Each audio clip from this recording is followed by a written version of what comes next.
Welcome to Politics Done Right. I am your host, Egberto Williams. This is the progressive program that will take the mystery out of politics. This is the program that will encourage you to make sure government becomes we the people. Whether you are liberal, conservative, or otherwise, you get to air your point of view.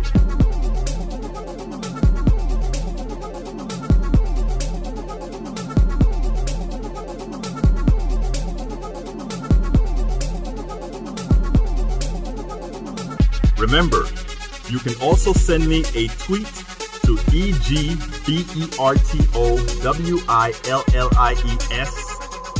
That is, at Egberto Williams. Let us engage. It is politics done right. 1, 2, 3, 4. Well, folks, welcome to one more edition of Politics Done Right. I'm Egberto Williams, your host. Thank you so kindly for being a part of the show. We are going to have a great show for you today. Today, I have a special guest, somebody that I have a whole lot of respect for, that I've been working with for a long time in this crazy field of activism where we have to do, well, you know, quite a bit. But before we get into that, I want to do a little bit of kind of talking to you guys about what's going on. Hey, did you hear? I mean, there are two things that I want to point out to you. It turns out that Zuckerberg is so scared of whom again? He's so scared of Elizabeth Warren. As you're going to see from the interview that we're going to do, we're not even sure if folks really need to be as scared of Elizabeth Warren as they think they need to be, unlike a Bernie Sanders, who we think just may have a bit more conviction to the real progressive mantra than does Elizabeth Warren. But that said, you know, Zuckerberg, big honcho, says, well, if Elizabeth Warren gets elected, we are going to have to sue the government. I don't want to have to sue the government, but we are just going to have to sue the government if Elizabeth Warren gets elected. Big, big, bad Facebook, which I'm on right now. So, you know, I hope you don't censor me, Facebook, but I don't know if that was the right thing to do. Now, so now they're talking about, well, actually, if I get further censored, you know how they do, they truck you and all that kind of stuff. But here's the deal. You got to be careful because if it turns out that people start to find out that Facebook is really, really, really trying to limit your performance, limit what you're doing, they just may have the grounds to say we're going to break you up. So be careful about that. But the other people that are scared of Elizabeth Warren that they're talking right now is the corporate Democrats. And corporate Democrats are now voicing what they will do if Elizabeth Warren becomes the party nominee. They said, you know what they said they're going to do? They said if she becomes the nominee, and these are Democrats now, they said they will be voting for Trump. So I hope you guys realize what your corporate masters intend on doing. They sure intend to support somebody that likely you don't support. So folks, understand how the system work. Like we've constantly told you, understand that you are just a cog in the wheel. Okay, so what is the show going to be about today? What is the show going to be about today? Let me get to the show as we speak because it is important that we get there. Para ver qué vamos a hacer hoy con este programa. It goes like this. Activist Eleanor Goldfield, complex view, I probably should put an apostrophe in there, complex view on Trump's impeachment and politics. But we go further. Not all believe a Trump impeachment is anything major. Eleanor Goldfield has a compelling view that'll inform. Who are the badasses on Trump's impeachment? That's the second subject. I did a video on that one as well. Anyhow, Eleanor Goldfield's views on Trump's impeachment are different than most as she understands America's problems as systemic. Every so often, I like to hear one of my favorite young activists, in this case, Eleanor Goldfield, thoughts on the current events. Today, we discuss not only Trump's impeachment, but Medicare for all, student debt, Israel, complete systemic change, Venezuela, and much more. You know, we were going to start out talking just about impeachment. But anytime I get her on the line, It is such an intellectual exercise that we get a chance to talk about just about everything. And coming from her point of view, I think it's usually very enlightening. She illustrates that our media is feeble and lacking. Absent the independent media that covers topics off real, there would be little for most. So I tell you what we'll do.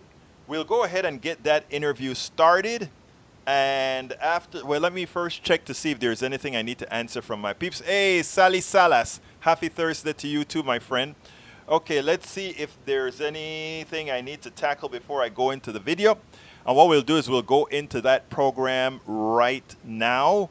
And on the other side, we have quite a bit more for you. So let's get busy, my brothers and sisters. Let's get busy. Welcome to one more edition of Politics Done Right. I'm here with Eleanor Goldfield, who is a creative activist, a poet, a writer, a journalist, a singer.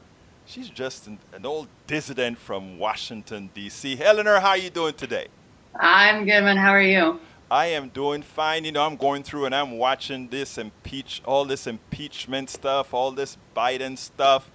And then last night I came across your latest post on Act Out. And folks, for those of you who don't know, before we get started, let's get a plug for your Act Out, because I mean, I love your commentary. I love the research that you do on that stuff, and you've always been great at it. So give us a little plug on that. Thank you. I appreciate it. So I have a show that airs online and on Free Speech TV. It's called Act Out.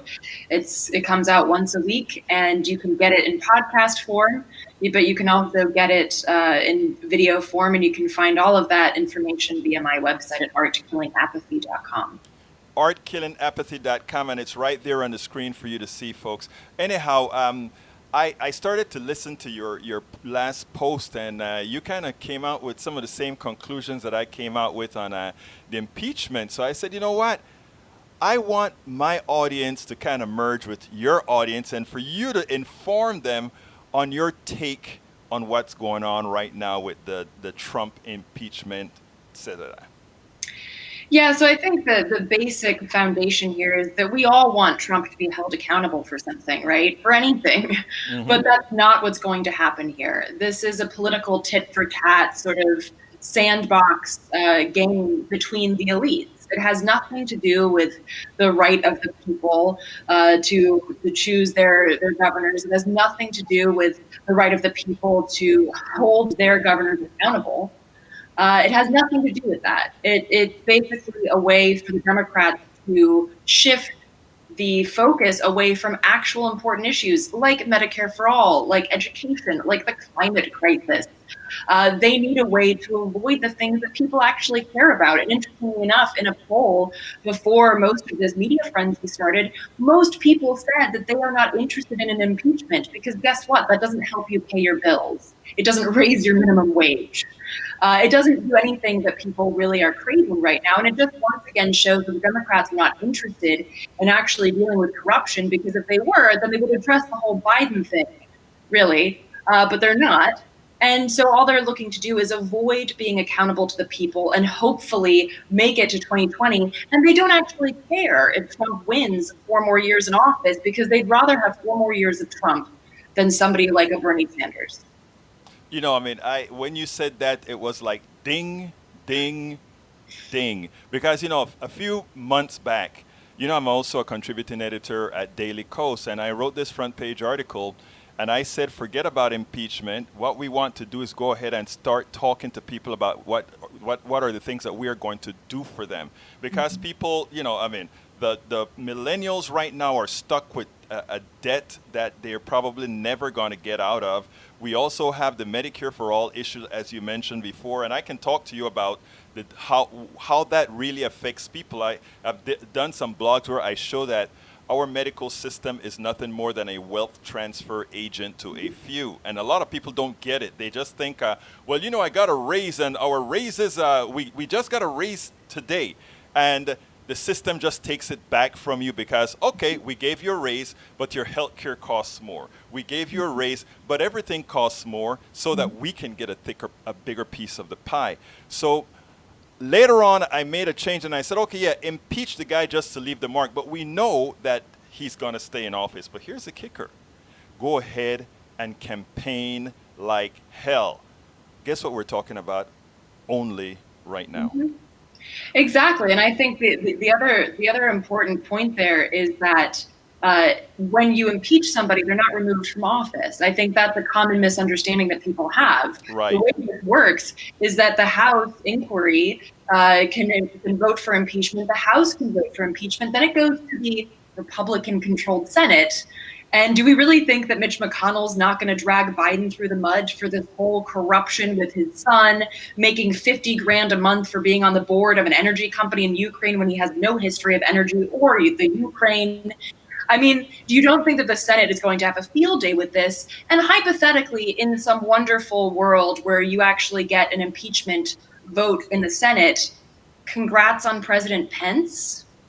I mean, I am so glad you brought that up, because how different is Pence again? Or he's what is he worse gonna because if you look at Pence, he actually knows the system very well. He knows Right. how to play the game much better than Trump does. Trump makes deep state people nervous because he doesn't have any idea how to play the game. He's a loose cannon. Pence knows exactly how everything works. He's willing to play that game while being that right-wing extremist that he is. So to me, that's even more dangerous. Yeah, I mean, there's no doubt about that. So I am sitting down there thinking, in going through the machinations, we know that Biden's son, well, vis-a-vis Biden, they're corrupt. I mean, that fifth, you talk about, he doesn't know anything about energy, so why is he making, why is he there in the first place? My thing is, who the hell deserves $50,000 a month?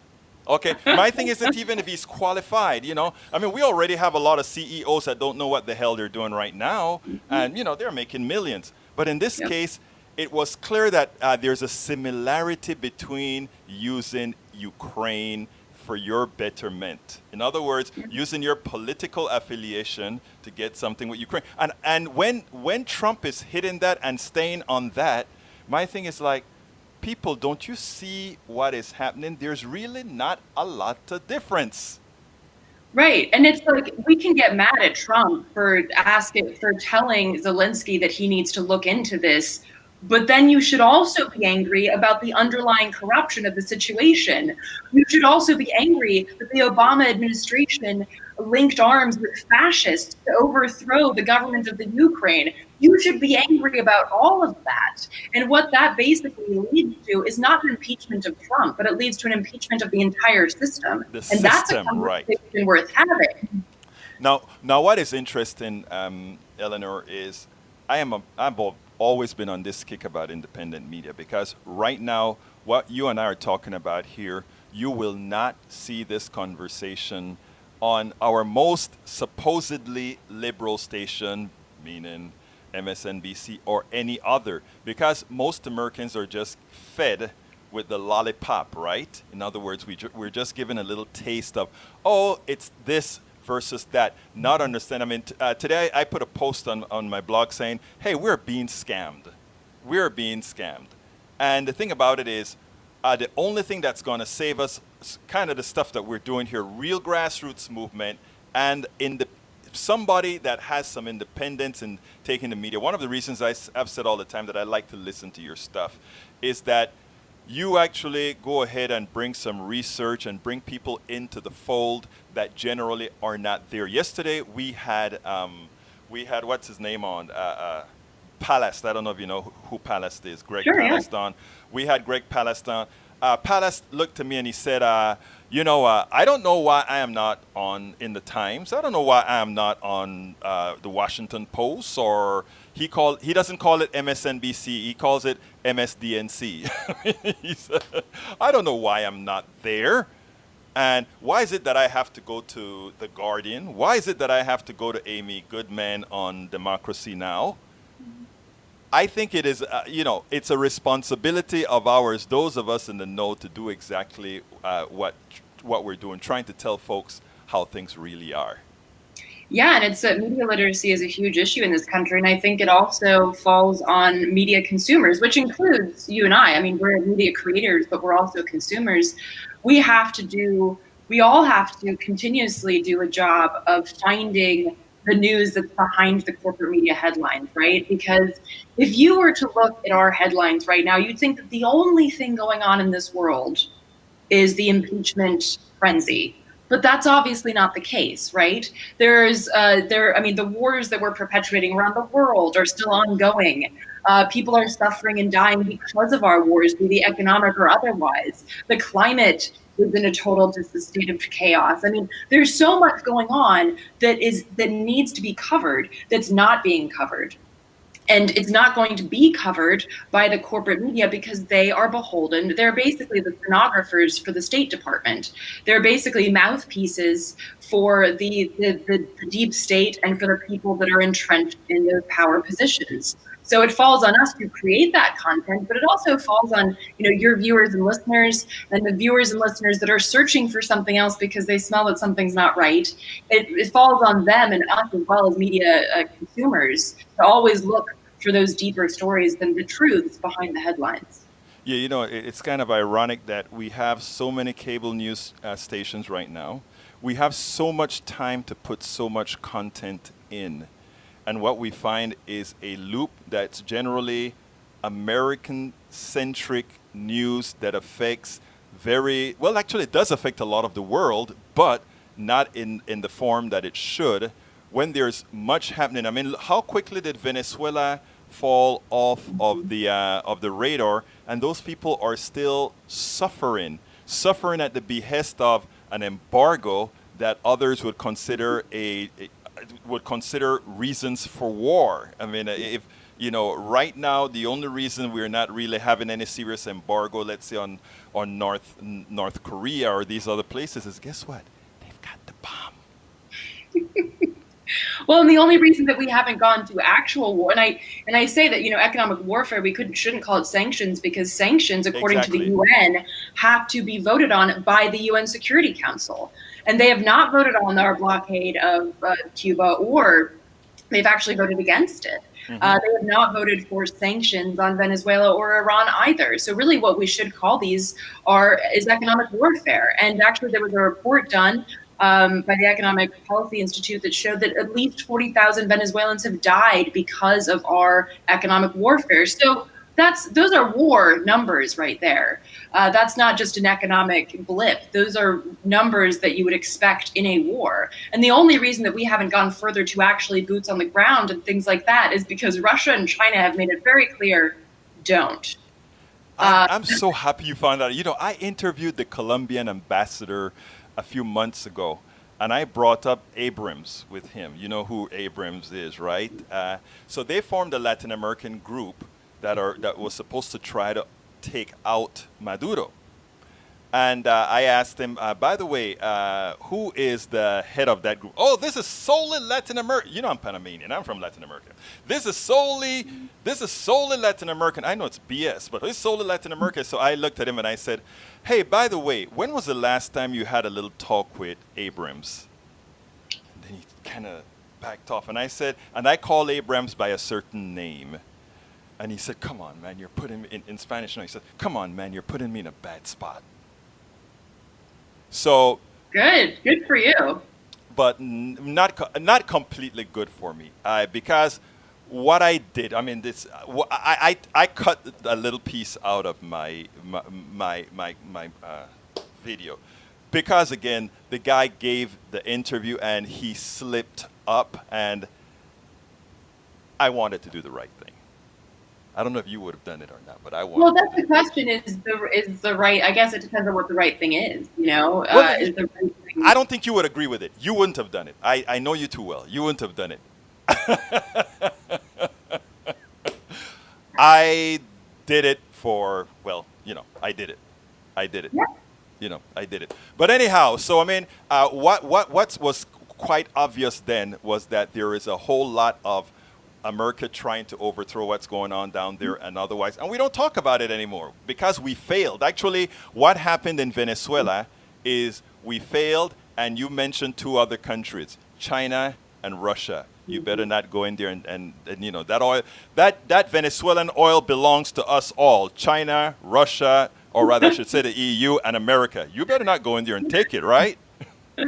Well, and the same holds true for Iran. I mean, also just Venezuela and Iran both have very large armies, and Venezuela actually has a militia that's Right. larger than our entire military. So that is something that we are also reckoning with. And Iran is certainly not Iraq when it comes to the size of their military and the advancement of their weaponry. But the same holds true there. Russia and China have also basically said, don't go to war with Iran. That's not going to end well for you. And it wouldn't end well for us even if they weren't involved because of the size of Iran's military. Right.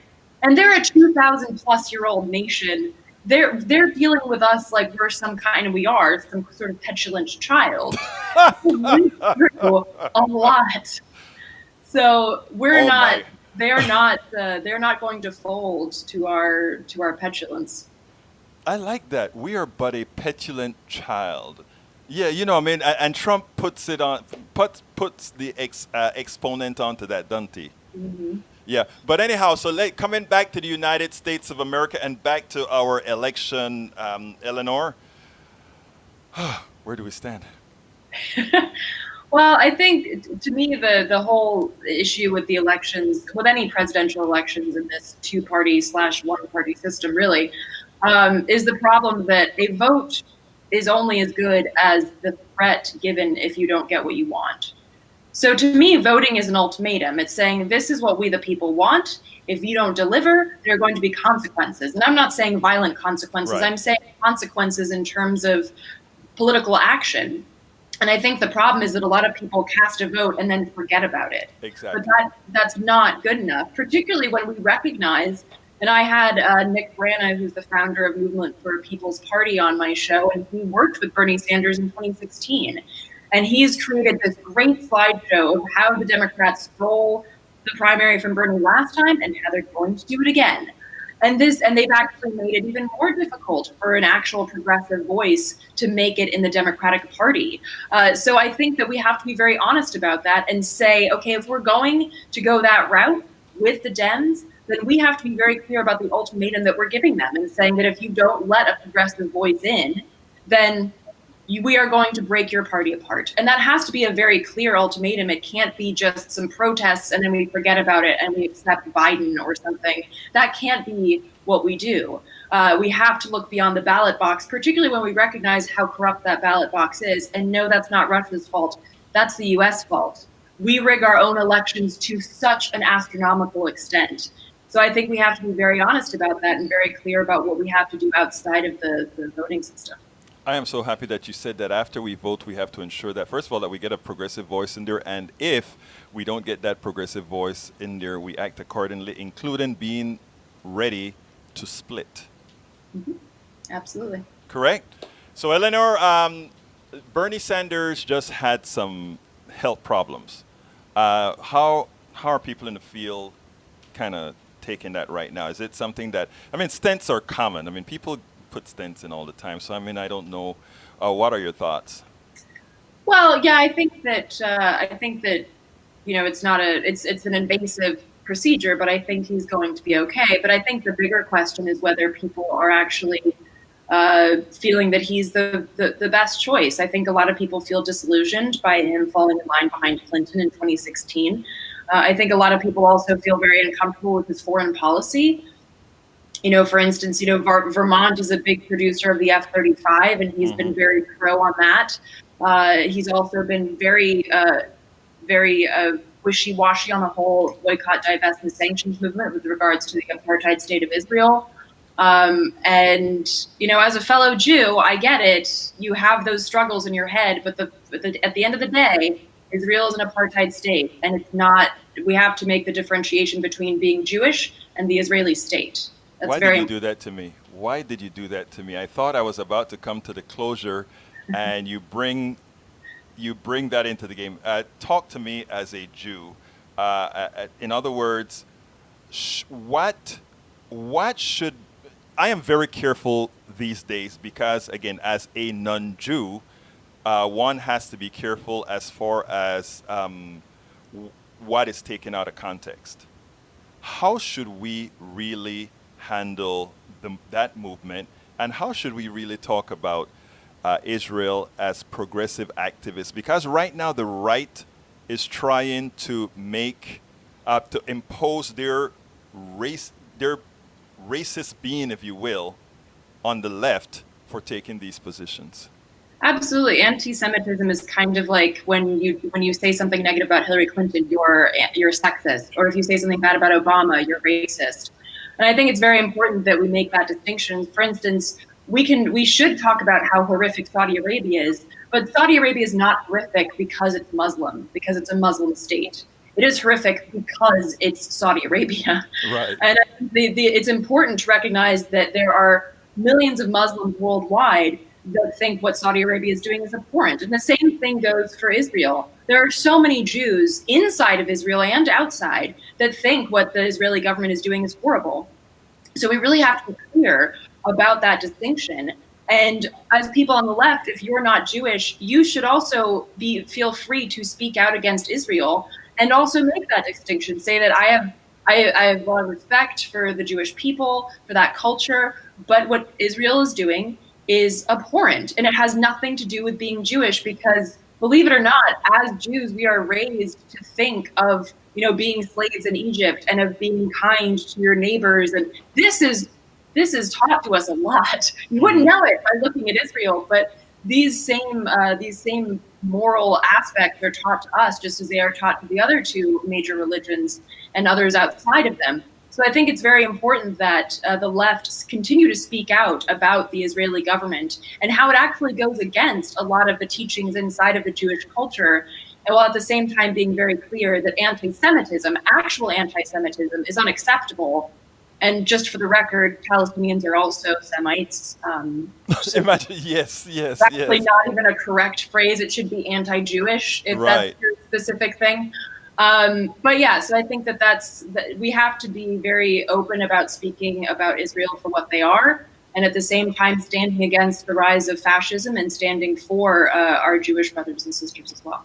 Now, in regards to an apartheid state, can there be a Jewish state that's not an apartheid state? I don't believe that there can, because if you base something on somebody's identity in that way, then you are excluding people based on something that they cannot change, and that is an apartheid. It's similar to what we saw in South Africa. You can't change the fact that, you can change your religion, but the Jewish culture is something that is part of our identity. Just like in South Africa, you can't change your race, even though that too is a construct. So if your apartheid state is built on somebody's identity that they are unwilling or unable to change, then no, it has to be a secular state. So what's the solution? There are conversations about having a two-state solution, but that still means one state is apartheid, right? Basically, it would mean that there's an Israeli state and a Palestinian state, yes. But the other thing is that there are Christians and there are Muslims that live inside of Israel. Mm-hmm. And so I think that we have to be clear that this is something that could work. It just can't be called a Jewish state. So I don't know. I kind of go back and forth with what the solution is. I can tell you what's not the solution is Jared Kushner's peace plan. But I think that honestly, I think the solution is just like the solution is anywhere else in the world. It's letting the people who are most affected and most marginalized have a strong voice and a seat at the table, and the right to return to their homes that were stolen from them when Israel was just created out of thin air. I think that Palestinians, just like any other oppressed people, have the right to exist without being oppressed, without being subject to the largest open-air prison, and without being subjected to genocide. So I think that it has to be a piece of the puzzle, regardless of which way we go. Great. Well, last question, and then and this one goes now to Elizabeth Warren. I noticed not once in our conversation, and I wondered why. I didn't understand why. Not once did you mention her. So I'm going to start my answer kind of in a weird way. It's a book that I found that Elizabeth Warren contributed to. Mm-hmm. It's called Pow Wow Chow. And it is recipes from the, quote, 5 civilized tribes. Okay. Maybe the others are wild. And it's recipes from people who are supposedly Native American, including Elizabeth Warren, who came up with a Cherokee recipe, which in fact she stole from a French cookbook. To me, that sums up her political career and her ethos perfectly. She wants to seem like the absolute progressive, but deep down, she is not what her facade preaches. And you can see that in her political career. And of course, I believe that people have the ability and the right to change their perspectives. But let me give you another example. When Mad Dog Mattis was being questioned by the Senate as to whether he could take his post, and she had 5 minutes to question him, the question she chose to ask was, "Are you for innovation?" That is the question that she asked Mad Dog Mattis. Who was going for okay. So let's be honest, Elizabeth Warren, and I've talked about this in an article that I wrote not too long ago about the greenwashing of the military, the idea that we could somehow greenify our military when it is the single largest consumer of fossil fuels in the entire world, equal to 140 countries, also burns the most. Most of our military bases around the world and at home are Superfund sites. They're absolutely toxic and not being cleaned up. Let's be very honest, we can't have a green war. And Elizabeth Warren is very pro the idea of somehow making our wars more eco-friendly so we can bomb innocent civilians with, I guess, a reusable water bottle. I don't know. But she is a war hawk. She is very disingenuous when it comes to the marginalized peoples whose flag she wants to fly while not assisting them in any way, shape, or form. She has not been there for missing and murdered Indigenous women. She has not been there for the pipeline projects that are crossing through her quote-unquote ancestral lands. She just hasn't been there. And these new ideas of hers that, like the antitrust and breaking up people like Facebook, that's great. But it's a newfound idea that she had. It's also not her original idea. And it's very reminiscent of the hope and change that Obama talked about. And I didn't get any hope and change. The hope, but the change never came, right? Yeah, no, it never came. So I think that, to me, Warren, and there have been reports that she's been meeting closely with Hillary Clinton. So I think that the Democrats are actually, if push comes to shove, they will absolutely step away from Biden. And then they want to have somebody like Elizabeth Warren who knows how to play the game and can talk that talk just like Obama did, waiting in the wings. And I fear that is where we're headed. So let me ask, well, I do think that's where we are. And to put it worse, I think, and I'm going a little over, I hope you have a few more minutes. Okay, here's the thing. I think you're right. I think that is exactly where we're going, especially given that now Bernie Sanders may have a bit of issues, whether real or not. Mm-hmm. Okay? So my question to you is, because I think I have already made peace with helping the activist crew. The truth of the matter is, I don't care about personalities, and I don't care about politicians. What I think we as people, as activists, are to do are to force empty vessels to perform. That's my thought. I'd love to hear yours, frankly. But my thing is, I thought we should have held, and by the way, I was guilty as well, but I thought we should have held Obama to his words, and not holding him to his words or giving him a pass allowed him to do what he did. Okay? My thing is, whoever we were to pick, can we hold, assuming that we like their words, can we hold them to their words, force the empty vessels to perform? Well, I think that there's a lot in that people sort of stepped back once Obama and, of course, both houses of Congress went Democrat. I think a lot of people just kind of sat back on those laurels. But I also think that there's a systemic issue here that unfortunately makes our job harder, right? Mm-hmm. I think Margaret Kimberly, who's a writer for the Black Agenda Report, put it really well when I spoke with her about this, and she said, I'm one of the few Black people I knew that didn't want a black president because I know what you have to do to become a president.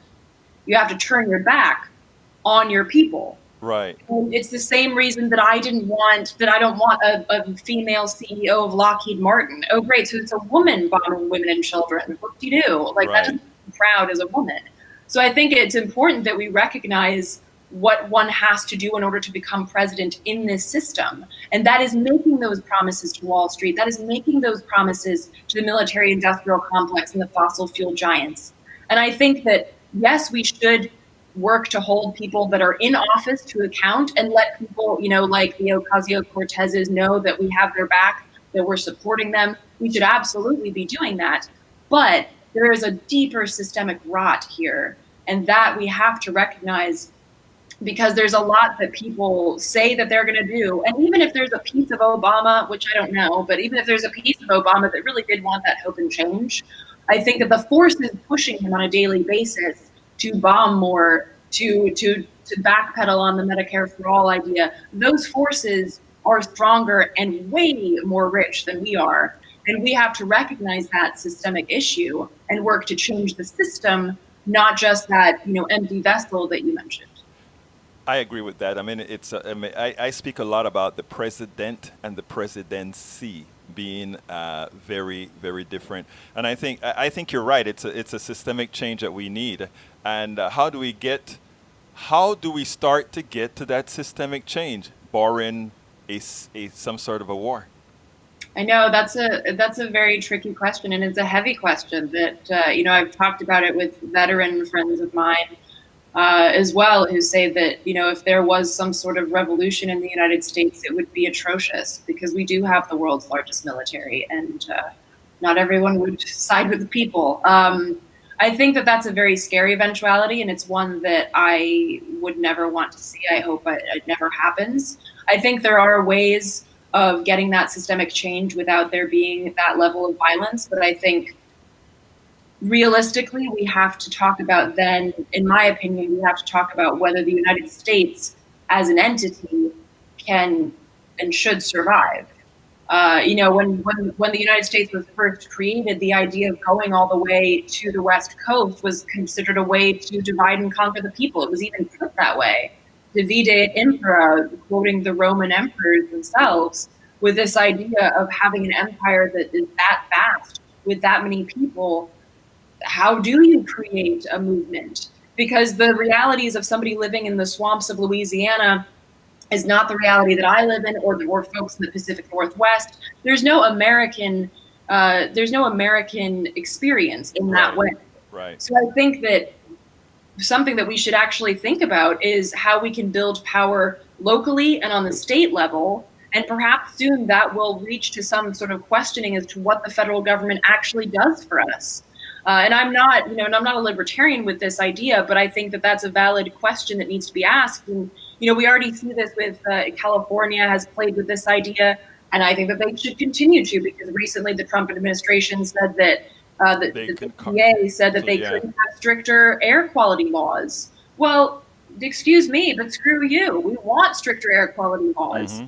And I think that the federal government imposing their will on a state that is 3,000 miles away doesn't make any sense, because they don't have to live there. Exactly. And I think that the idea of the governed and the governors living in that same space, having to share that space, that has a lot of weight. And I think that sort of question is something that we should definitely play with.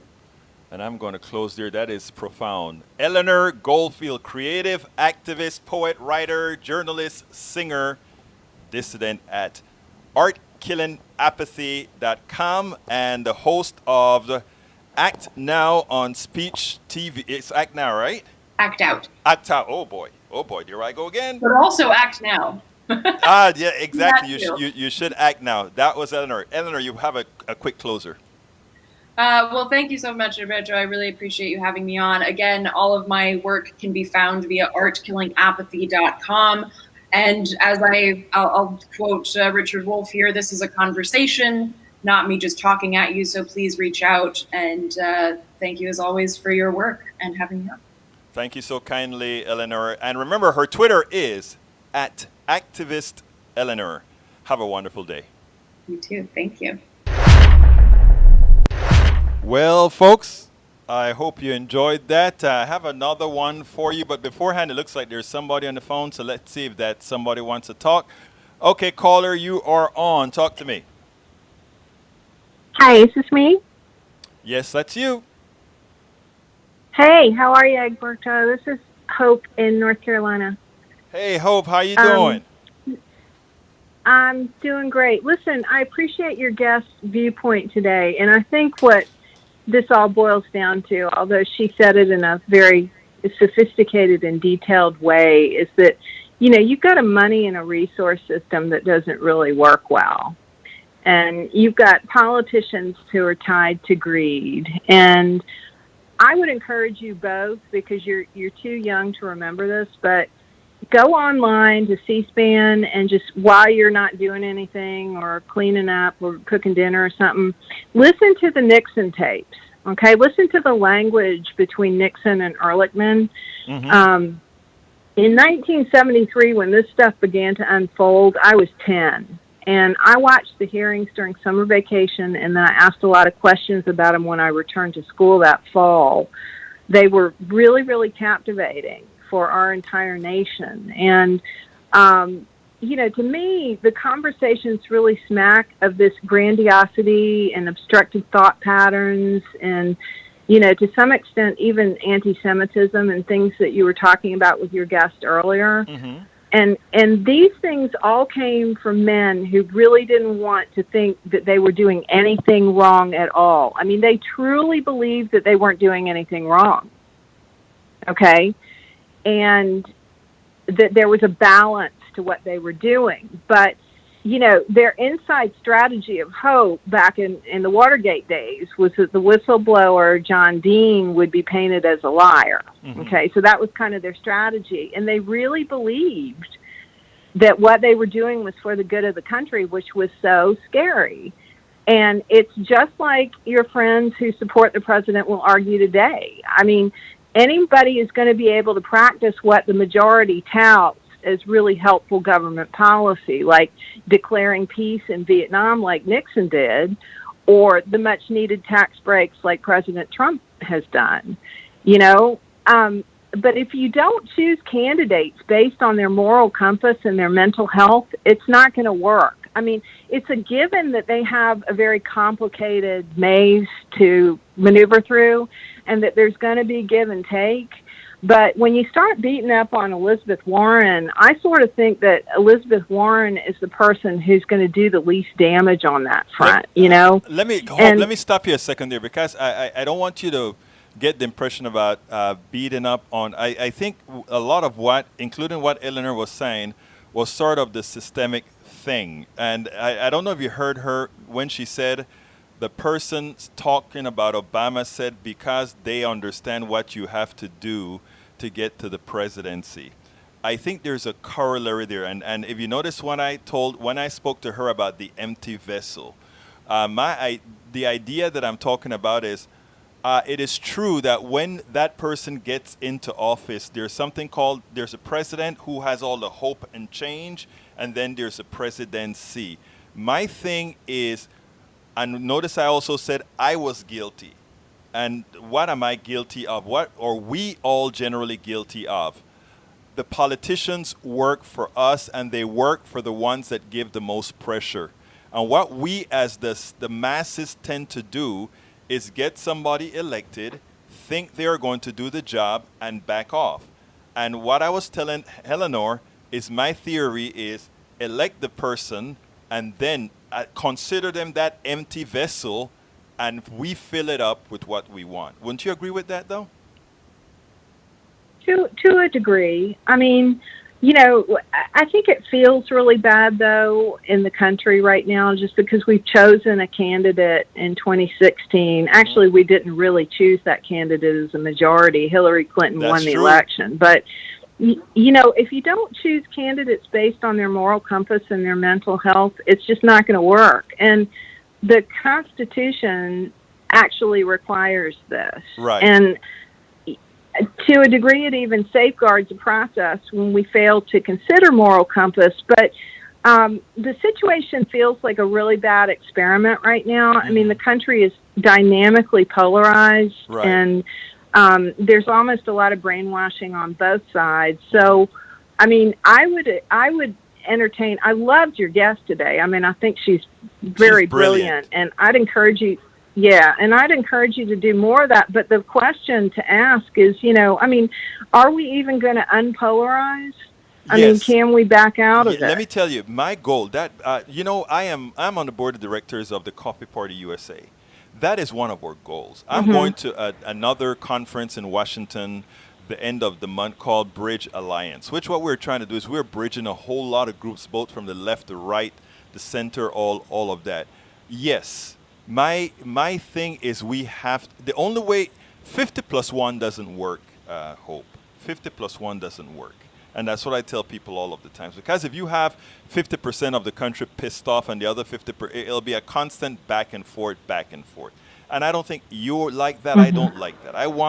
And that is why you're going to see what I play in the next thing. The thing that I play before, I'm going to make a statement that says, that is why I don't play the Democratic, the Republican, or the other game. I look at people first and say, I want to support you. Right? I'm a Democrat. I'm a progressive, very left Democrat. That's who I am. But that doesn't stop my humanity, or that doesn't stop me from wanting what's good for everybody.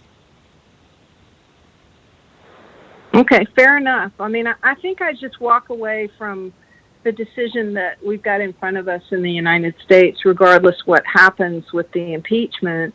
I mean, there have been tons of presidents who lacked a moral compass and never should have been in office, and they were luckier, than Richard Nixon was. Yeah, but, you're right. I mean, it may just be prudent to kind of set a policy of no PAC money and no grandiosity in the future. I don't know how you do that in this country without totally changing your money system. I really don't know how you do it. I was also a part of Move to Amend. I don't know if you ever heard of them before, Move to Amend, which we are the sponsors of the 28th Amendment. And that's one of the features, money out of politics, and money is not speech. And we want to say that corporations are not people. If we can get those two things as realities, then politicians can actually provide the regulation that you were just inferring at right there. Okay. Well, that makes sense. I'd like to hear more about that in the future. Okay. Well, I'll actually, you know what I'll do? I'll bring on Caitlin Sapoki Belknap, who is the chairperson, the person who runs that. What I'll do is I'll go ahead and invite her to the show, and everybody gets a chance to hear her as well. Okay. Well, I'll look forward to that, and I really enjoyed your play today. Thank you so kindly, Hope. Is there anything else you want to add to the discussion before I go to the other thing?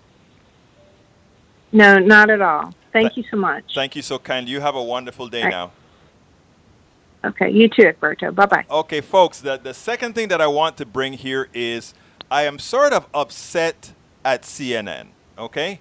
We know that the people that have been pushing impeachment for a long time, we had Alexandria Ocasio-Cortez, we had Ayanna Pressley, we had Ilhan Omar, we had Rashida Tlaib, we had articles of impeachment from one of the congresspersons from around here in Texas, Al Green.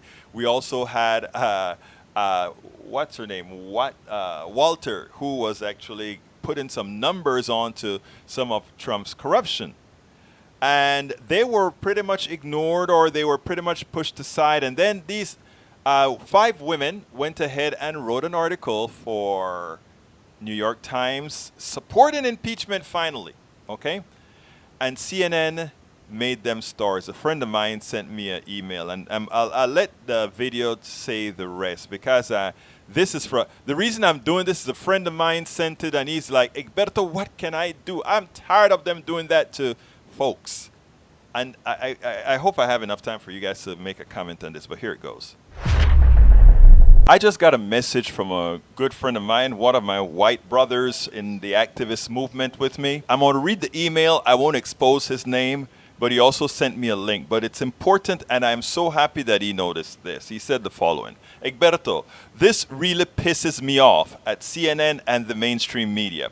what's an old white guy to do to try to counter this crap? I guess I can at least spread the word by forwarding articles like this, although I cringe at the thought that this action, forwarding, will in itself increase the friction and instability of the political environment. To my white brother, I'm going to tell you, we have to create or maintain this instability until we fix all the things. One of the reasons you don't see me going negative against my right-wing brothers and sisters, but at the political establishment and at the politicians themselves, and you don't see me being high and mighty like progressives are the best thing since apple pie, they are so pure, is because I know the truth. The reality is all people, right or left, they share the same types of prejudices. Well, what my brother sent me was this article. He said, you need to read this particular article. It's a Intercept article written by Natasha Leonard. Thank you, Natasha. It is titled, Trump Attacked the Women of Color Who Led the Push for Impeachment, then CNN erased them. As you know, there are 5 women who wrote an article. They're from districts that are marginal, and they finally came out in support of impeaching the president, and they are now called the badasses by CNN. Many people who had specific reasons for coming out against Trump, and they took a hit for it, not only a minor hit, but their lives were put in danger because they said the president did enough things to be impeached. These women who call themselves now the badasses, okay? CNN had a great report on the badasses. And what was hurtful? And first, let me tell you who the badasses are. First of all, these are the badasses. Rashida Tlaib, Ilhan Omar, Ayanna Pressley, AOC, Representative Al Green, who was the first person to come to actually write up articles of impeachment. I also did an interview with the congressman who gave the reasons why articles of impeachment was long overdue. Just that Democrats have always been timid in doing what's right. And of course, there is Representative Walters, who had all the fixes on Donald Trump long time ago and never let up. These are the people that have been pushing the possibility of impeachment for a long time. But who became the badasses? These women became the badasses for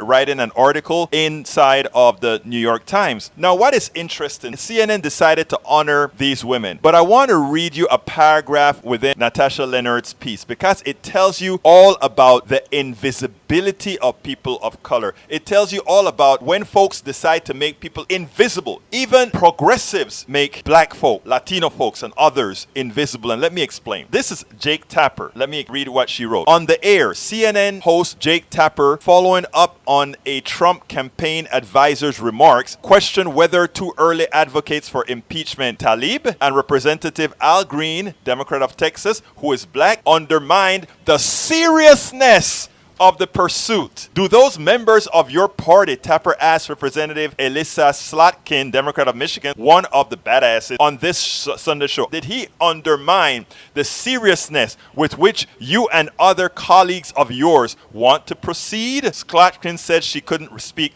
for others and returned to her talking points. But sadly, why didn't this badass representative simply say, no, they just got it before we did. They were just braver than we were to come out that early to realize that this is a president that should be impeached. I mean, talking about invisible, and it's not only about invisible, but attacking the people who saw that this was a president that should be impeached way long time ago, attacking them for lack of seriousness. Or are you kidding me? So you understand why I tell my brothers and my sisters, I'm talking about everybody that I hang with in the activist community, forget about Democrats, forget about Republicans, start thinking people. Because you know what? The same ills that are on the right, where people think, oh, these folks are racist or whatever, is the same thing you find within the progressive space. Let me tell you folks, I do know that. I go to many conferences where the same thing happens. Somebody comes up with an idea. If it's an idea that came up with a white person within the establishment, people listen to it and people have discussions about it. You bring the idea as a person of color. If you don't have a white wing person, you are almost invisible. Again, somebody like me, when I'm made invisible, I speak up and you're not going to make me invisible. But just think about the effort that you constantly have to go through. Oh, we are supposed to support all these progressive policies as long as we don't make certain people uncomfortable. I love the idea that right now we like to hold back policies that help different groups of people because we have to somehow protect the comfort of a certain set of people. So we don't talk about certain issues. We don't talk about reparations. We don't talk about certain things that involve gay folk. We don't talk about certain things that involve specific women. We don't do these things because we're going to make certain people uncomfortable. When do we talk about that? Oh, it's going to happen later. No, it never happens. Thank you so kindly, my white brother who sent me this, who think he couldn't do anything about it. Just you realizing that article, just the author of that article, who is a white woman, realizing what is occurring in our space is enough. I hadn't seen the article. I just want to thank you for doing what you're doing, because you know what? It's all of us getting engaged that are going to solve all the ills. And the ills are not just on the right. The ills are not just in the middle. The ills are everywhere. And until we get it together, we won't make a change. If you want to know who the real badasses are with the impeachment of Trump, those are the people who made the even talk about Trump's impeachment something that we speak about. Al Green was the first one who released articles of impeachment. Walters is the one who came up with numbers that proved that this man should be impeached, and she had the pelotas to talk about it. And the squad, they have been out there even as the president has put crosshairs on their backs. These women come out and they write an article and they're stars. If we are going to be real progressives, let's be real. Okay, I hope you enjoyed that, but that came directly from a friend of mine. He sent me this article and he just felt like he didn't know what to do, and he wanted to sort of get into I saw the thing and I said, you know what, maybe I should do a video on that one and kind of spill out what we see happening. Anyhow, folks, we are near the end of the show. Let me see if there's anything more that I need to answer on the pages. Let's see. Of course, I do want to mention something. Mike Sisek said, anytime government has, he said something about capitalism that I want to address that really didn't make a lot of sense in my opinion. Free market capitalism doesn't lend to such corruption and plutocratic governments. Competing keeps everyone honest. There is no competition in socialism. My God, it's going to take too long to answer that, but he's simply wrong. Corruption can occur in every type of economic system, whether capitalist, socialist, or whatever. And whenever they accuse Democrats of being socialist like it's a stigma, please look up please understand what's really going on before you just knock it. The truth of the matter is most of the people complaining about that terminology actually live that terminology or want to have the benefits of living that sort of terminology. Folks, if you're just joining, and Benigno, I stand with the squad. They're true American heroes who fearlessly speak truth to power. They're national treasures. That's how I feel about them. I think I am so excited that we have a lot of young people, a lot of people of all stripes coming out. That is what we need. Anyhow, folks, please do remember this is a show that needs your support.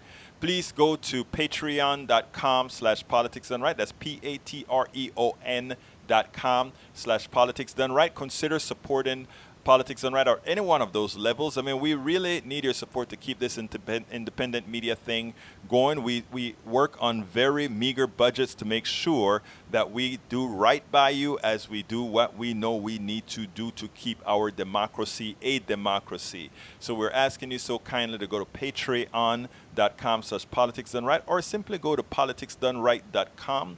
politicsdoneright.com. If you go to politicsdoneright.com, you can just find any form in which you want to contribute to support independent, progressive news. Thank you so kindly for having been here. My name is Egberto Willies, and you know how I'm going. And thank you so kindly for calling in. Hope, always nice hearing from you, and all my bloggers and all my listeners here that write on the wall here. Thank you. I appreciate you all. My name is both sides, those who agree and those who don't agree. Like I was trying to explain to Hope, I do believe in all of us coming together. I don't want us all having the same minds. I just love that at some point we will all get together. My name is Egberto Willies. This is Politics Done Right. And you guys know how I end this baby. I am what? Out! Welcome to Politics Done Right. I am your host, Egberto Willies. This is the progressive program that will take the mystery out of politics. This is the program that will encourage you to make sure government becomes we the people. Whether you are liberal, conservative, or otherwise, you get to air your point of view.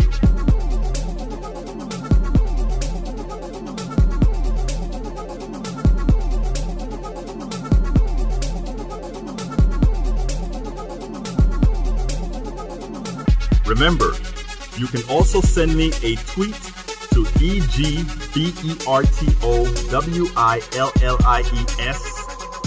That is, at Egberto Willies. Let us engage.